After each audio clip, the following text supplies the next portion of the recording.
ಬಡವರ ಪಾಲಿಗೆ ವರದಾನ ಆಗಬೇಕೇ ಹೊರತು ಶಾಪ ಆಗಬಾರ್ದು. ಕರ್ನಾಟಕದಾದ್ಯಂತ ಬರೋಬ್ಬರಿ 13 ಜಿಲ್ಲಾಸ್ಪತ್ರೆಗಳಲ್ಲಿ ಸ್ಕ್ಯಾನಿಂಗ್ ಸಮಸ್ಯೆ ಆಗಿದೆ.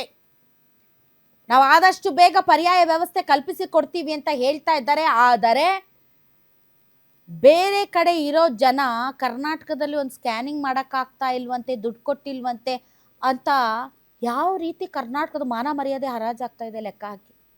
ದಯವಿಟ್ಟು ಮುಖ್ಯಮಂತ್ರಿಗಳೇ, ಸಚಿವರೇ, ದಯವಿಟ್ಟು ರೋಗಿಗಳತ್ತ ಗಮನ ಕೊಡಿ.